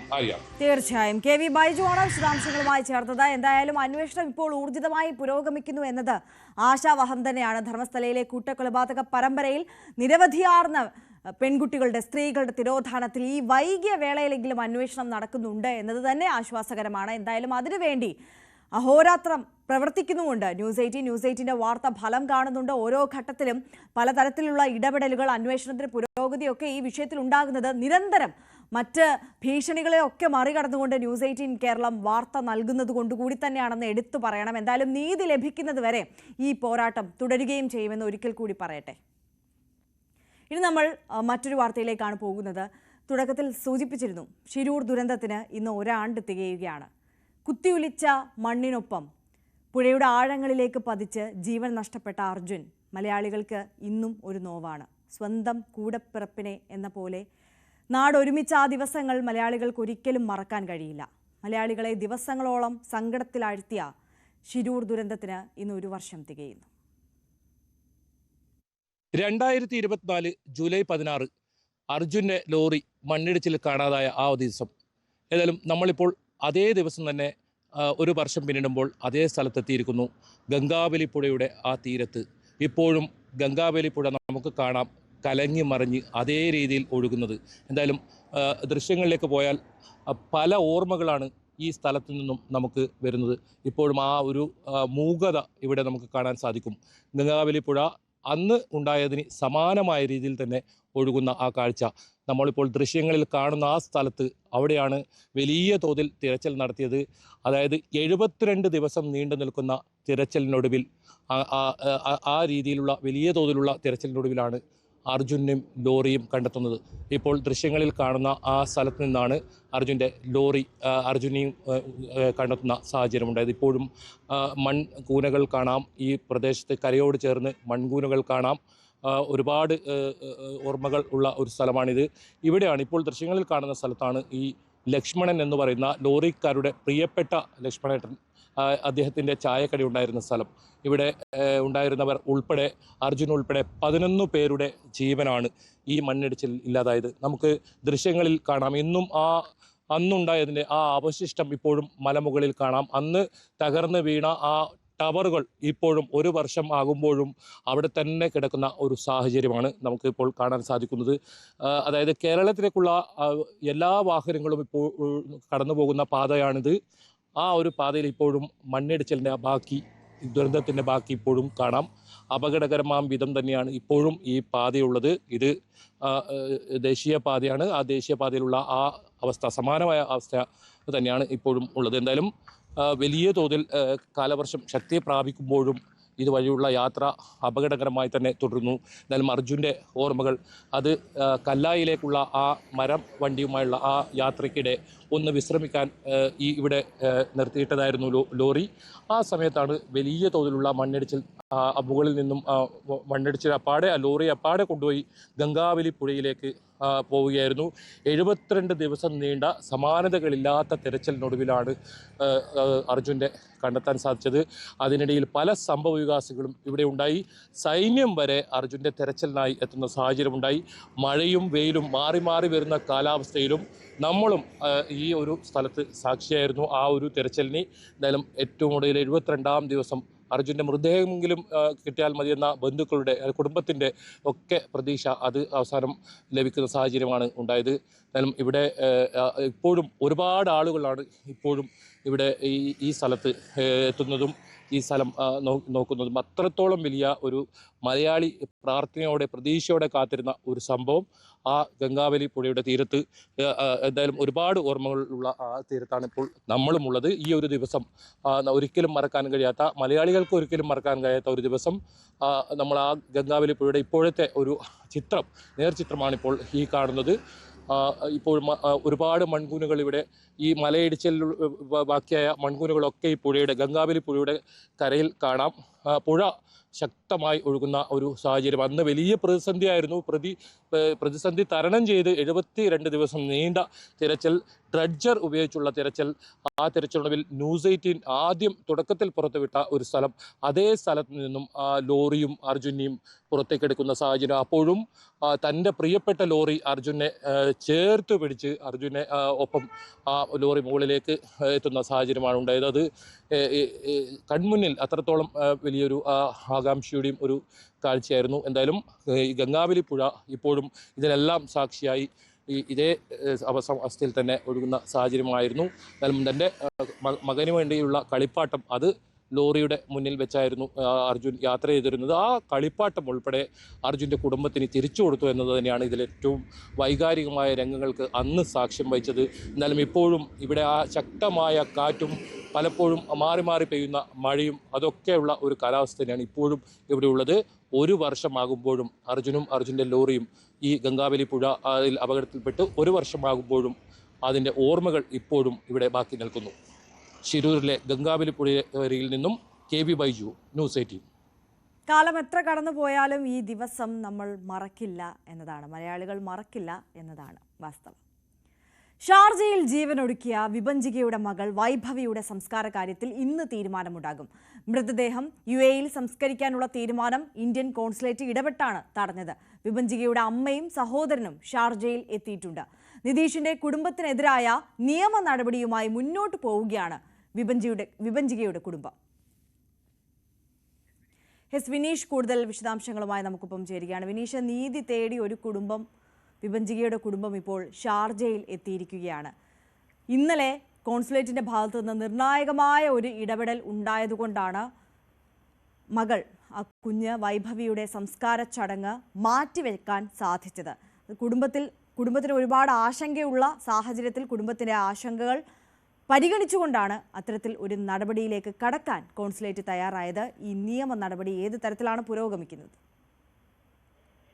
തീർച്ചയായും ആര്യ സൂചിപ്പിച്ചതുപോലെ തന്നെ ദുബായ് ഇന്ത്യൻ കോൺസുലേറ്റിന്റെ ഇടപെടലാണ് നിർണായകമായത്.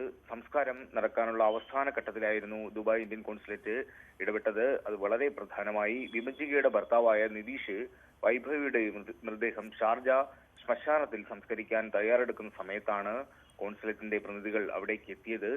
വിഭജികയും കുഞ്ഞും ഒരേ സമയം മരിച്ച സംഭവത്തിൽ സംശയങ്ങൾ നിലനിൽക്കുന്നു എന്നും വിഭജികയുടെ അമ്മ ശൈലജ മൃതദേഹം നാട്ടിൽ സംസ്കരിക്കണമെന്ന് ആവശ്യപ്പെട്ടിട്ടുണ്ടെന്നും അധികൃതർ നിതീഷിനെ അറിയിക്കുകയായിരുന്നു. തുടർന്ന് സംസ്കാരം നടത്താതെ തന്നെ കുഞ്ഞിന്റെ മൃതദേഹം തിരികെ ആശുപത്രിയിലേക്ക് കൊണ്ടുപോയ സാഹചര്യമായിരുന്നു ഉണ്ടായത്. ഷാർജ അധികൃതരും ഇന്ത്യൻ കോൺസുലേറ്റും ചേർന്നുള്ള ചർച്ചകളിലൂടെയായിരിക്കും അന്തിമമായിട്ടുള്ള ഒരു തീരുമാനം ഉണ്ടാവുക. അതുവരെയും വൈഭവിയുടെ മൃതദേഹം ആശുപത്രി മോർച്ചറിയിൽ സൂക്ഷിക്കുമെന്നുള്ള അറിയിപ്പാണ് ബന്ധുക്കൾക്ക് ലഭ്യമായിരിക്കുന്നത്. വിഭജികയുടെ അമ്മ ശൈലജ ഷാർജ അധികൃതർക്ക് നൽകിയ പരാതിയിലാണ് ഉടൻ തന്നെ നടപടി ഉണ്ടായത്. കുഞ്ഞിന്റെ മൃതദേഹം നാട്ടിൽ സംസ്കരിക്കണമെന്നും വിഭജികയുടെയും കുഞ്ഞിന്റെയും മൃതദേഹം ഒന്നിച്ച് നാട്ടിൽ എത്തിക്കണമെന്നുമാണ് അമ്മ ശൈലജ ആവശ്യപ്പെട്ടിരുന്നത്. ഇതുമായി ബന്ധപ്പെട്ടൊരു കത്ത് നൽകുകയും ചെയ്തിരുന്നു. കൊല്ലം കേരളപുരം സ്വദേശിനിയായ വിഭജികയെയും കുഞ്ഞിനെയും കഴിഞ്ഞ ചൊവ്വാഴ്ചയാണ് ഇവർ താമസിച്ചിരുന്ന ഷാർജയിലെ ഫ്ളാറ്റിൽ തൂങ്ങി മരിച്ച നിലയിൽ കാണപ്പെട്ടത്. 1.5 വയസ്സുകാരി വൈഭവിയെ കൊലപ്പെടുത്തിയതിനു ശേഷം വിഭജിക ജീവനെടുക്കുകയായിരുന്നു. ശ്വാസം മുട്ടിച്ചുള്ള മരണമെന്നാണ് വൈഭവിയുടെ പോസ്റ്റ്മോർട്ടം റിപ്പോർട്ടിൽ തന്നെ പറയുന്നത്. എന്നാൽ വിഭജികയുടെ പോസ്റ്റ്മോർട്ടം കഴിഞ്ഞതായി വ്യക്തതയില്ല. ഇവരുടെ മരണത്തിൽ ദുരൂഹതയുണ്ടെന്നും റീപോസ്റ്റ്മോർട്ടം അടക്കം നടത്തേണ്ടതുണ്ടെന്നും ഈ കേസ് അന്വേഷിക്കണമെന്നും ആവശ്യപ്പെട്ടാണ് ശൈലജ പരാതി നൽകിയത്. സംഭവത്തിൽ കൊല്ലം കുണ്ട്ര പോലീസ് അന്വേഷണം ആരംഭിച്ച സാഹചര്യവും നിലനിൽക്കുന്നുണ്ട്. ഇവരുടെ മൃതശരീരം നാട്ടിലേക്ക് എത്തിക്കാനുള്ള വലിയ ശ്രമത്തിലാണ് കുടുംബാംഗങ്ങൾ. ആര്യ. യെസ് വിനീഷാണ് വിശദാംശങ്ങളുമായി നമുക്കൊപ്പം ചേർന്നത്. ഡിജിറ്റൽ സാങ്കേതിക സർവകലാശാല VC നിയമന വിഷയത്തിലെ ഹൈക്കോടതി വിധിക്കെതിരെ ഗവർണർ ഇന്ന് സുപ്രീം കോടതിയിൽ ഹർജി നൽകിയേക്കും.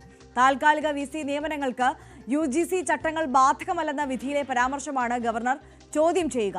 അതിനിടെ താൽക്കാലിക VCയെ നിയമിക്കുന്നതിനുള്ള പാനൽ സർക്കാർ രാജ്ഭവന് കൈമാറി. സർവകലാശാലയുടെ പ്രവർത്തനം സാധാരണ നിലയിലാക്കാൻ ഇടപെടൽ ആവശ്യപ്പെട്ട് BJP സിൻഡിക്കേറ്റ് അംഗങ്ങൾ നൽകിയ ഹർജി ഇന്ന് ഹൈക്കോടതി പരിഗണിക്കുന്നുണ്ട്. ഡാൻ കുര്യൻ കൂടുതൽ വിവരങ്ങളുമായി ചേരുകയാണ്. ഡാൻ, ഇപ്പോൾ നമ്മൾ സൂചിപ്പിച്ചത് പ്രധാനപ്പെട്ട 3 വിഷയങ്ങളാണ്. ആദ്യം ഗവർണർ സുപ്രീം കോടതിയിലേക്ക് എത്തുന്നു എന്ന സാഹചര്യം പരിശോധിച്ചാൽ ഹൈക്കോടതി വിധിക്കെതിരായാണ് അപ്പീലുമായി ഗവർണർ മുന്നോട്ട് പോകുന്നത്. ഗവർണർ അപ്പീലിൽ പറയുന്ന പ്രധാനപ്പെട്ട കാര്യങ്ങൾ എങ്ങനെയാണ്?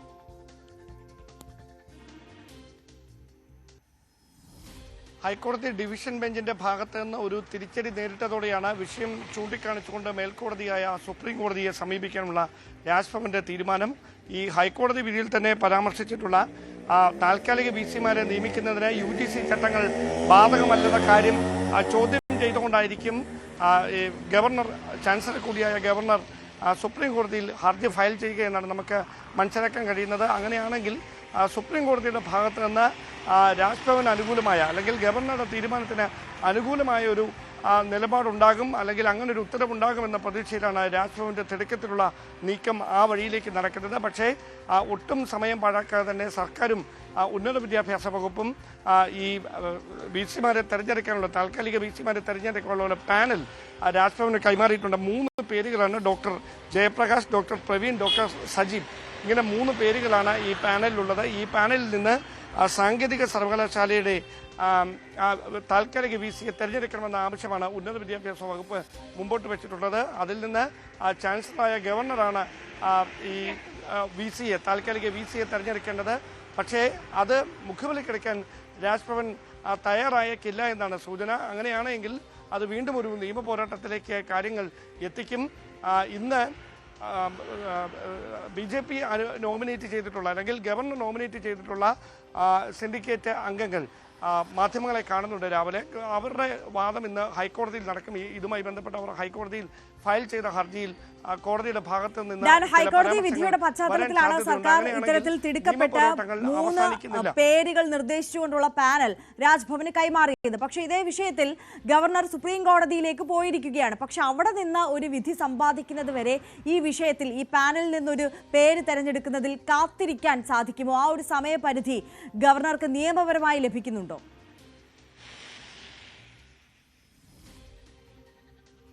അതിനുള്ള സാധ്യതയാണ് കാണുന്നത്. കാരണം അദ്ദേഹം അത് ഫയൽ പഠിച്ച് ഏതെങ്കിലും ഒരാളെ അല്ലെങ്കിൽ താൽക്കാലിക VCമാരായി സർക്കാർ കൈമാറിയിരിക്കുന്ന പട്ടികയിൽ നിന്ന് ഒരാളെ തിരഞ്ഞെടുക്കാനുള്ള സാവകാശം സമയം നീട്ടിക്കൊണ്ടു പോകാനാണ് സാധ്യത. കാരണം കേസ് സുപ്രീം കോടതിയിലേക്ക് എത്തുമ്പോൾ സുപ്രീം കോടതിയുടെ ഭാഗത്ത് നിന്ന് ഏത് തരത്തിലുള്ള ഇടപെടൽ ഉണ്ടാകും എന്നത് നോക്കിയതിനു ശേഷം അങ്ങനെ ഒരു തീരുമാനത്തിലേക്ക് കടക്കുകയുള്ളൂ എന്ന് ചാൻസലർ കൂടിയായ ഗവർണർ നിലപാടെടുത്താൽ സർക്കാർ വെട്ടിലാകും.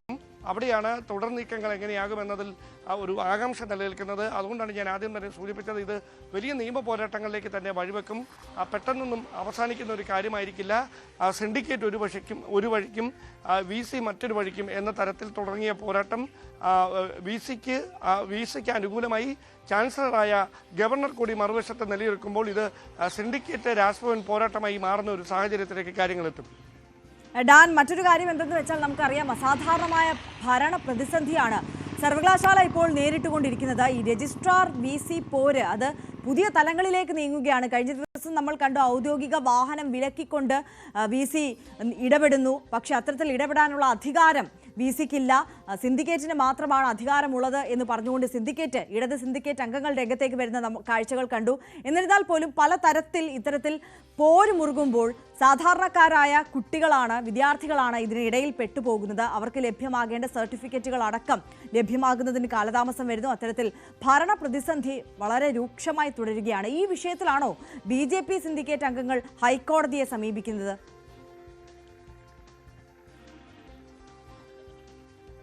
തീർച്ചയായിട്ടും ഇതടക്കമുള്ള വിഷയങ്ങൾ BJP സിൻഡിക്കേറ്റ് അംഗങ്ങൾ ഹൈക്കോടതിയിൽ അവരുടെ ഹർജിയിൽ ഫയൽ ചെയ്തിരിക്കുന്ന ഹർജിയിൽ കൃത്യമായി പരാമർശിച്ചിട്ടുണ്ട്. മാത്രമല്ല, vice chancellor doctor Mohan Kunnummal, Kerala സർവകലാശാല വൈസ് ചാൻസലർ, ഈ രജിസ്ട്രാർക്ക് ഔദ്യോഗിക വാഹനം നൽകരുത് എന്ന കാര്യം അദ്ദേഹം ഔദ്യോഗികമായി തന്നെ ആവശ്യപ്പെട്ടിട്ടുണ്ട്. പക്ഷേ അത് മുഖവിലക്കെടുക്കാതെ ഔദ്യോഗിക വാഹനത്തിൽ തന്നെ ഇന്നും രജിസ്ട്രാർ അനിൽകുമാർ സർവകലാശാല ആസ്ഥാനത്ത് എത്താനാണ് സാധ്യത. അവിടെ രജിസ്ട്രാർക്ക് പിന്തുണയുമായി ഇടത് സിൻഡിക്കേറ്റ് അംഗങ്ങളാണ് രംഗത്തെത്തിയിരിക്കുന്നത്. അവർ പറയുന്നത് സിൻഡിക്കേറ്റാണ് ഈ വിഷയത്തിൽ തീരുമാനമെടുക്കുന്നത്, അവിടുത്തെ കസ്റ്റോഡിയൻ സിൻഡിക്കേറ്റാണ്. അതുകൊണ്ട് തന്നെ അവിടുത്തെ വസ്തുവകകളുടെ പൂർണ്ണമായ ഉത്തരവാദിത്വം സിൻഡിക്കേറ്റിനാണ്. അതിനപ്പുറത്തേക്ക് വൈസ് ചാൻസലർക്ക് അങ്ങനെ ഒരു നിലപാടെടുക്കാൻ കഴിയില്ല എന്ന ഒരു പ്രതിഷേധം രേഖപ്പെടുത്തിക്കൊണ്ടാണ് രജിസ്ട്രാർ അനിൽകുമാറിന് അദ്ദേഹത്തിൻ്റെ ഔദ്യോഗിക വാഹനത്തിൽ തന്നെ ഇന്ന് വീണ്ടും സർവകലാശാല ആസ്ഥാനത്തേക്ക് എത്താൻ വഴി തെളിയുന്നത്. യെസ്, ഡാൻ കുര്യനാണ് വിശദാംശങ്ങളുമായി നമുക്കൊപ്പം ചേർന്നത്. അതേസമയം ഈ കീം പ്രവേശന പരീക്ഷയുമായി ബന്ധപ്പെട്ട ഹർജികൾ സുപ്രീം കോടതി ഇന്ന് വീണ്ടും പരിഗണിക്കുന്നുണ്ട്. പരീക്ഷാ ഫലത്തിൽ ഇടപെടില്ലെന്ന് നേരത്തെ കോടതി വാക്കാൽ നിർദ്ദേശിച്ചിരുന്നു. സർക്കാരിനോട് വിഷയത്തിൽ ഹർജി നൽകുന്നുണ്ടോ എന്ന് ആരാഞ്ഞ കോടതി അതനുസരിച്ച് വിഷയത്തിൽ തീരുമാനമെടുക്കുമെന്നും അറിയിച്ചിരുന്നു. ആദ്യ പട്ടികയിൽ മാറ്റം വന്നതിനെ തുടർന്ന് കേരള സിലബസ് വിദ്യാർത്ഥികളാണ് കോടതിയെ സമീപിച്ചത്. CBSE വിദ്യാർത്ഥികൾ തടസ്സ ഹർജിയും നൽകിയിട്ടുണ്ട്. വീണ്ടും വാർത്തകളിലേക്ക്. തുടക്കത്തിൽ നമ്മൾ സൂചിപ്പിച്ചതുപോലെ തന്നെ കാലാവസ്ഥ വളരെ പ്രതികൂലമാണ്. സംസ്ഥാനത്ത് പരക്കെ മഴയ്ക്ക് സാധ്യതയുണ്ട്. എല്ലാ ജില്ലകളിലും മഴ മുന്നറിയിപ്പുമുണ്ട്. 5 ജില്ലകളിൽ ഓറഞ്ച് അലർട്ടാണ്. എറണാകുളം, ഇടുക്കി, തൃശൂർ, കണ്ണൂർ, കാസർഗോഡ് ജില്ലകളിലാണ് ഇന്ന് ഓറഞ്ച് അലർട്ട് മുന്നറിയിപ്പുള്ളത്. 9 ജില്ലകളിൽ യെല്ലോ അലർട്ടാണ്. അടുത്ത 3 ദിവസങ്ങളിലും വിവിധ ജില്ലകളിൽ ഓറഞ്ച് അലർട്ട് മുന്നറിയിപ്പുണ്ട്. കനത്ത കാറ്റിനും സാധ്യതയുണ്ടെന്നാണ് കാലാവസ്ഥാ കേന്ദ്രം അറിയിച്ചിരിക്കുന്നത്. ഉത്തരേന്ത്യൻ സംസ്ഥാനങ്ങളിലും മഴയും മഴക്കെടുതിയും രൂക്ഷമാണ്. ഹിമാചലിൽ മഴക്കെടുതിയിൽ മരണം 100 കടന്നു എന്നതാണ് ആശങ്കപ്പെടുത്തുന്ന കണക്ക്. 350-ലേറെ വീടുകൾ പൂർണ്ണമായും നശിച്ചു. 850 ഹെക്ടറിൽ കൃഷിനാശവും ഉണ്ടായി. മഴക്കെടുതിയിൽ രാജസ്ഥാനിൽ 15 മരണം സ്ഥിരീകരിച്ചു. വ്യാപകമായ മണ്ണിടിച്ചിലും ഉണ്ടായി. മണ്ണിടിച്ചിലിനെ തുടർന്ന് ചണ്ഡീഗഡ് മണാലി ദേശീയപാതയിൽ ഗതാഗതം തടസ്സപ്പെട്ടു. 6 ഉത്തരേന്ത്യൻ സംസ്ഥാനങ്ങളിൽ അടുത്ത ദിവസങ്ങളിലും ശക്തമായ മഴയ്ക്ക് സാധ്യതയുണ്ടെന്നാണ് കാലാവസ്ഥാ വകുപ്പിന്റെ മുന്നറിയിപ്പ്. സമരം പ്രഖ്യാപിച്ച സ്വകാര്യ ബസ് ഉടമകളുമായുള്ള ഗതാഗത മന്ത്രിയുടെ ചർച്ച ഇന്ന്. വിദ്യാർത്ഥി കൺസെഷൻ വർധനവ് അടക്കമുള്ള വിവിധ ആവശ്യങ്ങൾ ചർച്ച ചെയ്യും. ജീവനക്കാർക്ക് പോലീസ് ക്ലിയറൻസ് നിർബന്ധമാക്കിയ നടപടി പിൻവലിക്കുക, ദീർഘദൂര ബസ്സുകളുടെ പെർമിറ്റ് സമയബന്ധിതമായി പുതുക്കി നൽകുക തുടങ്ങിയവയാണ് ബസ് ഉടമകളുടെ മറ്റാവശ്യങ്ങൾ. ഗതാഗത കമ്മീഷണറും സംയുക്ത സമരസമിതി നേതാക്കളും ഈ ചർച്ചയിൽ പങ്കെടുക്കും. വൈകിട്ട് 3:30 തിരുവനന്തപുരത്ത് ചർച്ച. പത്തനംതിട്ട ഗവൺമെന്റ് നഴ്സിംഗ് കോളേജിൽ അടിസ്ഥാന സൗകര്യങ്ങൾ ഒരുക്കാൻ ഇല്ലാത്തതിൽ പ്രതിഷേധവുമായി വിദ്യാർത്ഥികളും രക്ഷിതാക്കളും. നഴ്സിംഗ് കൗൺസിലിന്റെ അംഗീകാരമില്ലാതെയാണ് കോളേജ് പ്രവർത്തിക്കുന്നതെന്നും ആരോപണമുണ്ട്. നിരവധി സമരങ്ങൾ നടത്തിയിട്ടും പത്തനംതിട്ട ഗവൺമെന്റ് നഴ്സിംഗ് കോളേജിലെ അടിസ്ഥാന സൗകര്യങ്ങൾ മെച്ചപ്പെടുകയോ പ്രശ്നങ്ങൾ പരിഹരിക്കപ്പെടുകയോ ചെയ്തിട്ടില്ല. ഇതിനെതിരെയാണ് രക്ഷിതാക്കൾ വിദ്യാർത്ഥികൾക്കൊപ്പം സമരരംഗത്തെത്തിയത്. വാടക കെട്ടിടത്തിൽ പ്രവർത്തിക്കുന്ന നഴ്സിംഗ് കോളേജിൽ പഠന സൗകര്യമില്ലാത്തതും നഴ്സിംഗ് കൗൺസിലിന്റെ അംഗീകാരമില്ലാത്തതുമാണ് നഴ്സിംഗ് വിദ്യാർത്ഥികളെ പ്രതിസന്ധിയിലാക്കുന്നത്. ഞങ്ങൾക്ക് ഞങ്ങളുടെ കുട്ടികൾ ഭാവിയിലേക്ക് വേണ്ടി ഒരുപാട് കുന്നോളം പ്രതീക്ഷയായിട്ടായി കുട്ടികളെ വിട്ടത്. ഇതെല്ലാം ഇപ്പം ഞങ്ങളെല്ലാം പ്രതീക്ഷകളെല്ലാം തരിപ്പണമായി പോയി. അതായത് ഒരു മന്ത്രി കാണിച്ച പണി. മുമ്പ് വിദ്യാർത്ഥികൾ നടത്തിയ സമരങ്ങളിലെല്ലാം പ്രശ്നങ്ങൾ പരിഹരിക്കുമെന്ന് ആരോഗ്യമന്ത്രി വീണ ജോർജും കോളേജ് അധികൃതരും ഉറപ്പു നൽകിയിരുന്നു. പക്ഷേ ഇതുവരെയും ഒരു നടപടിയും ഉണ്ടായിട്ടില്ല. 4 വർഷമാണ് ഈ നഴ്സിംഗ് ഒരു കുട്ടി പഠിക്കുന്നത്, 4 വർഷമാണ്. ഈ 5ാം ബാച്ച് എന്ന് പറയുമ്പോൾ ആദ്യത്തെ അഡ്മിഷൻ എടുത്ത കുട്ടി 4 വർഷം കഴിയുമ്പോൾ കോഴ്സ് ഔട്ടാവും. ഇപ്പോൾ സംഭവിച്ചിരിക്കുന്നതെന്ന് വെച്ചാൽ കേരളത്തിൽ അങ്ങോളം ഇങ്ങോളമുള്ള ഈ 5 നഴ്സിംഗ് കോളേജുകൾ, തിരുവനന്തപുരത്ത് അനക്സ് ഉൾപ്പെടെയുള്ള കോളേജുകളിലെ 400 കുട്ടികളുടെ ഭാവി അനിശ്ചിതത്വത്തിലായിരിക്കും.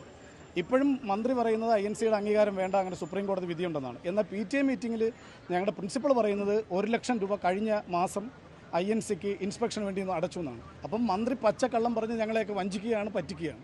ഹോസ്റ്റൽ സൗകര്യവും ബസ് സൗകര്യവും വിദ്യാർത്ഥികൾ ആവശ്യപ്പെടുന്നുണ്ട്. വിദ്യാർത്ഥികൾക്ക് പിന്തുണയുമായി കഴിഞ്ഞ ദിവസം KSU പ്രവർത്തകരും നഴ്സിംഗ് കോളേജിലേക്ക് മാർച്ച് നടത്തി. ന്യൂസ് 18 പത്തനംതിട്ട.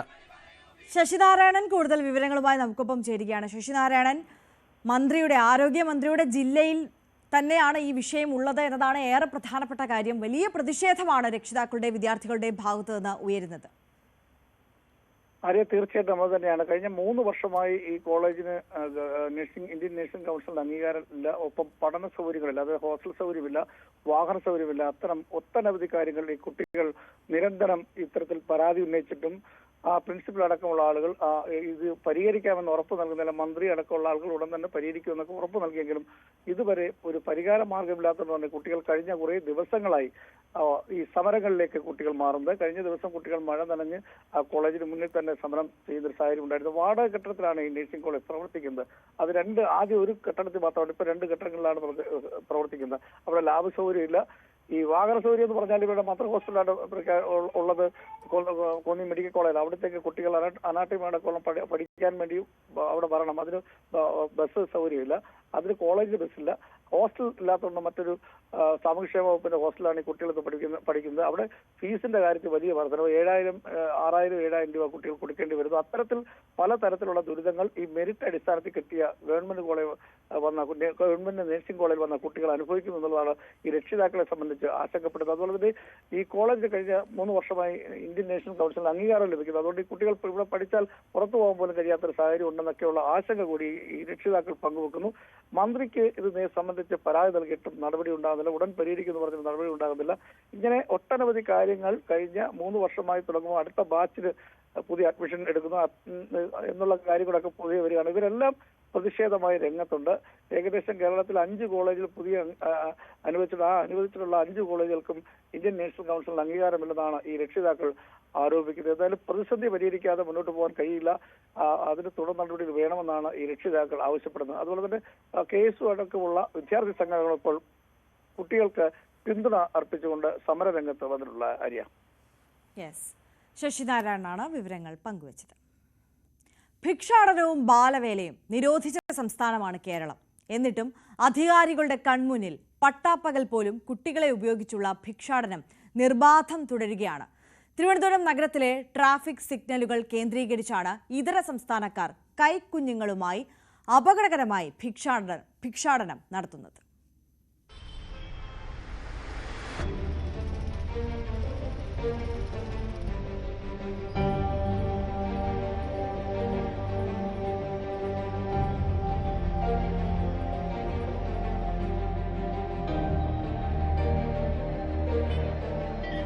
തിരുവനന്തപുരം ചാക്ക ട്രാഫിക് സിഗ്നലിൽ നിന്നുള്ള ദൃശ്യങ്ങളാണിവ. 2 വയസ്സിൽ താഴെയുള്ള കുഞ്ഞുങ്ങൾ പൊരിവെയിലും പെരുമഴയിലും കുട്ടികളെയും കൊണ്ട് ഭിക്ഷാടനം നടത്തുകയാണ് ഈ സ്ത്രീകൾ.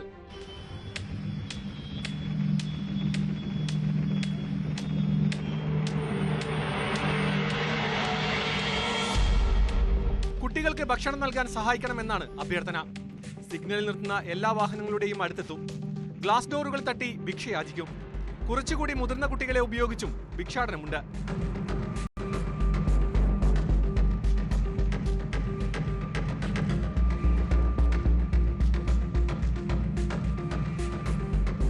കുട്ടികളെ ഉപയോഗിച്ചുകൊണ്ടുള്ള ഭിക്ഷാടനം സംസ്ഥാനത്ത് നിയമം മൂലം നിരോധിച്ചിട്ടുള്ളതാണ്.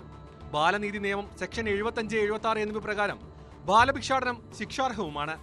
ഈ നിയമങ്ങളൊക്കെ കാറ്റിൽ പറത്തിയാണ് നഗരത്തിലെ ഭിക്ഷാടനം.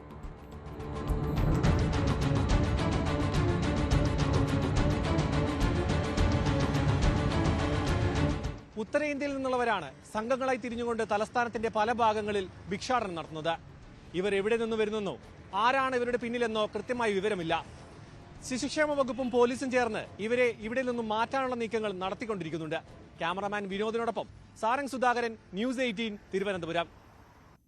തമിഴ്നാട്ടിൽ നിന്നും കാർ മോഷ്ടിച്ച് കേരളത്തിലെത്തിയ ഹരിയാന, രാജസ്ഥാൻ സ്വദേശികളെ ഇന്ന് കോടതിയിൽ ഹാജരാക്കും. തമിഴ്നാട് പോലീസ് ഇതിനോടകം പനങ്ങാട് പോലീസ് സ്റ്റേഷനിൽ എത്തിയിട്ടുണ്ട്. ഇവരെ കസ്റ്റഡിയിൽ വാങ്ങുന്നതിനുള്ള നടപടികളിലേക്ക് തമിഴ്നാട് പോലീസ് കടന്നിട്ടുണ്ട്.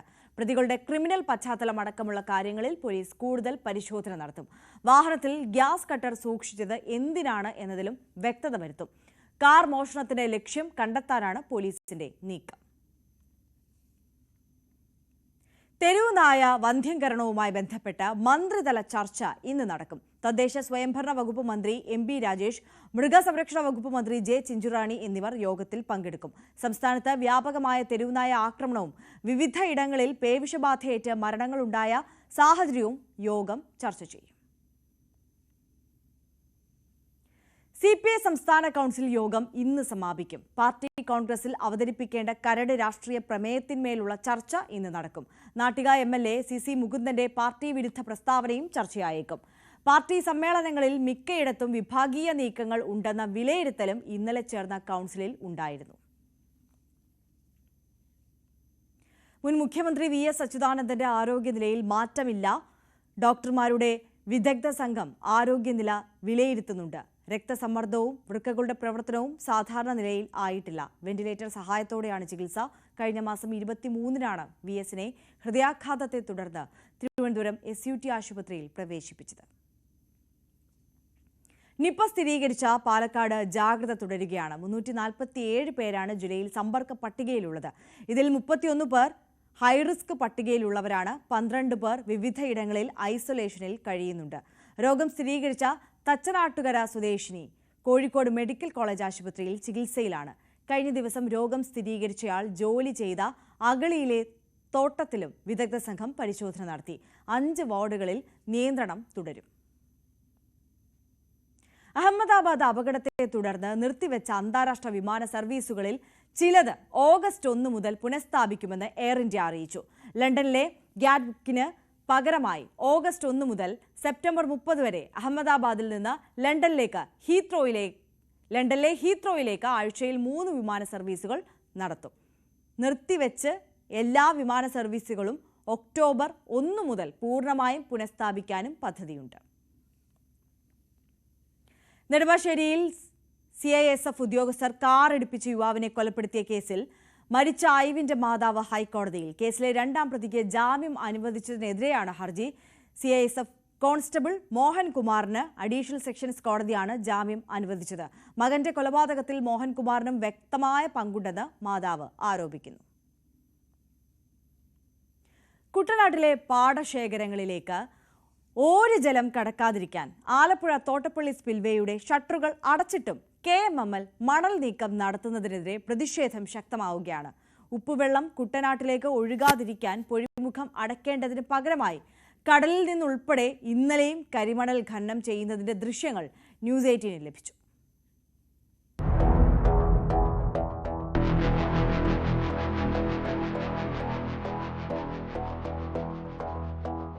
ഓരുവെള്ള ഭീഷണി അതിശക്തമാണെന്ന് കുട്ടനാട്ടിലെ കർഷകർ ജില്ലാ ഭരണകൂടത്തിന് നൽകിയ നിവേദനത്തിന്റെ അടിസ്ഥാനത്തിലാണ് തോട്ടപ്പള്ളി സ്പിൽവേയുടെ 36 ഷട്ടറുകൾ അടച്ചത്. അവശേഷിക്കുന്ന 4 ഷട്ടറുകളിൽ 3 പ്രവർത്തനരഹിതവും 1 ഷട്ടർ തന്നെ ഇല്ലാത്ത അവസ്ഥയിലുമാണ്. വേലിയേറ്റ സമയത്ത് ഓരുജലം ഷട്ടറുകൾ വഴി പാടശേഖരങ്ങളിൽ എത്തുന്നുവെന്ന പരാതി ഉയർന്നതിനെ തുടർന്ന് കളക്ടർ, ജലവിഭവ വകുപ്പ് മെക്കാനിക്കൽ വിഭാഗം എന്നിവർ ചേർന്നുള്ള സംയുക്ത തീരുമാനത്തിന്റെ അടിസ്ഥാനത്തിലായിരുന്നു ഷട്ടറുകൾ അടച്ചത്. മാത്രമല്ല, കാലവർഷം ശക്തമാണെങ്കിലും സ്പിൽവേ വഴി പുറന്തള്ളപ്പെടുന്ന ജലത്തിന്റെ അളവ് വളരെ കുറവാണെന്നാണ് വിലയിരുത്തൽ. മറിച്ച് കുട്ടനാട്ടിലേക്ക് ഉപ്പുവെള്ളം ഒഴുകിക്കയറുകയും ചെയ്യുന്നു. പൊഴിയുടെ ആഴം കൂട്ടലിന്റെ മറവിൽ ഖനനം മാത്രമാണ് നടക്കുന്നതെന്ന് ആക്ഷേപം നിലനിൽക്കുന്നതിനിടയിലാണ് സ്പിൽവേ അടച്ച പശ്ചാത്തലത്തിലും കടലിലേക്കിറങ്ങിയുള്ള മണലെടുപ്പ് KMML ആരംഭിച്ചിരിക്കുന്നത്. അതീവ പരിസ്ഥിതിലോല പ്രദേശത്താണ് JCBകൾ ഉപയോഗിച്ചുള്ള സീവാഷിംഗ് നടക്കുന്നത് എന്നതാണ് ഏറ്റവും ഗൗരവകരം. കടലിൽ നിന്നും മണലെടുക്കുന്നതിന്റെ ദൃശ്യങ്ങൾ ന്യൂസ് 18 ലഭ്യമായി.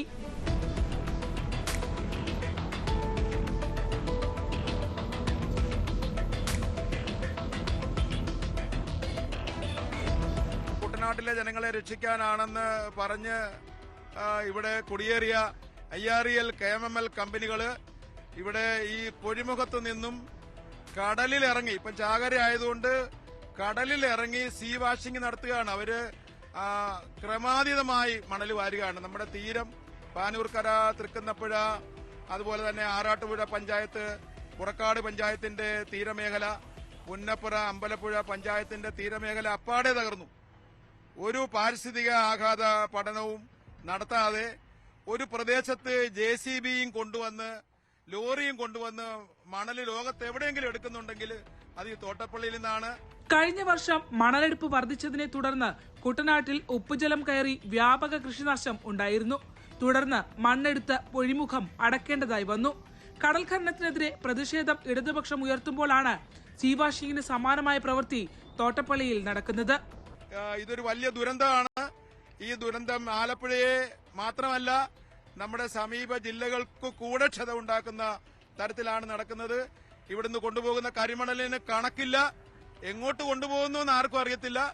കുറെയൊക്കെ അവരുടെ കമ്പനികളിൽ പോകും, കുറെയൊക്കെ പ്രൈവറ്റ് കമ്പനികളിലേക്കും ഇവര് രാത്രി കടത്തുന്നുണ്ട്. വൈകിട്ട് 5 മണി കഴിഞ്ഞാൽ തോട്ടപ്പള്ളിയിൽ നിന്ന് പരിശോധനകൾ പോലും ഇല്ലാതെയാണ് കരാറുകാർ ലോറികളിൽ മണൽ നീക്കം നടത്തുന്നെന്ന ആരോപണവുമുണ്ട്. കുട്ടനാടിനെ വെള്ളപ്പൊക്കത്തിൽ നിന്ന് കരകയറ്റാനാണ് തോട്ടപ്പള്ളി പുഴയിലെ മണൽ നീക്കമെന്ന് അവകാശവാദം ഉന്നയിക്കുന്ന സർക്കാർ ഇപ്പോൾ മണൽ നീക്കത്തിന്റെ പ്രത്യാഘാതമായി കാർഷിക മേഖല നേരിടുന്ന പ്രശ്നങ്ങളെക്കുറിച്ച് മൗനം പാലിക്കുകയാണ്. ശരണ്യ സ്നേഹജൻ, ന്യൂസ് 18, ആലപ്പുഴ. ഇനി കുറ്റകൃത്യങ്ങളുടെ ലോകത്തെ പ്രധാനപ്പെട്ട വാർത്തകൾ കാണാം. പോലീസ് പെട്രോൾ കാണാം. അതിനുശേഷം ഈ ദിവസത്തെ മറ്റു വാർത്തകളുമായി മടങ്ങിയെത്താം രാവിലെ.